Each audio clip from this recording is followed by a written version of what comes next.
For me personally, that's the hardest thing. I've written so many magazine articles, like probably literally in the four-digit number. I've written hundreds for sure.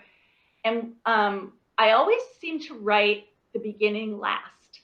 That's just what works for me because so let's just say with a magazine article, I'll be putting together the middle and the meat of it. And as I am writing that, it's sort of informing me and generating ideas. And it kind of tells me, okay, what's the point? Why am I writing this article? What's the most important thing that jumps off the page at me? And oftentimes, the opening paragraph is many, many times the last thing that I write because it'll finally come to me like, aha, epiphany, oh, I get it now. And that's really what happened to me with both of my novels as well.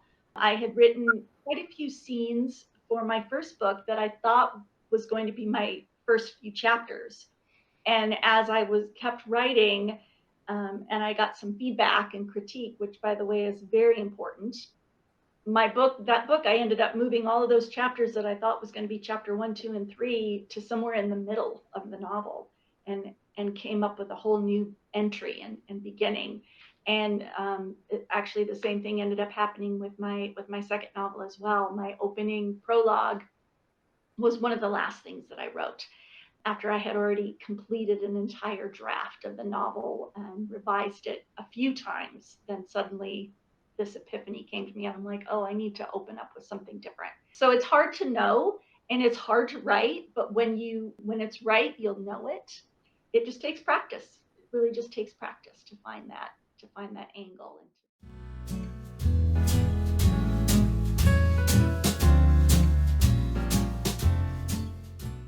It is. Attention spans have gotten a lot shorter too. At the beginning of my career, there was an approach where we talked about the pyramid way of writing. So you've got your most important stuff at the top at the beginning, because they would say if you had an article that would say 1,000 words, odds were people were only going to read the first 300 or 400.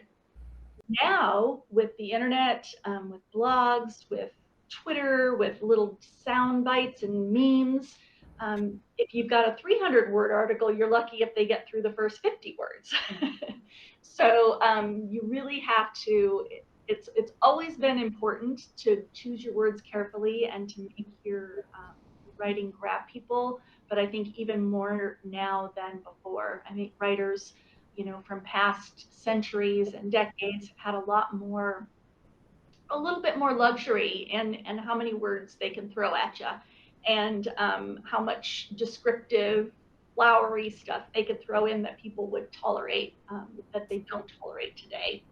I don't know if any of you have read like Charles Dickens. I love his writing, but boy, it's hard to get through now. You have to really kind of slow yourself down. But if you haven't read any of his stuff, pick up one of his books and just read through the first couple chapters, and you'll see what I mean. He had a lot more leeway and a lot more pages than most writers do today.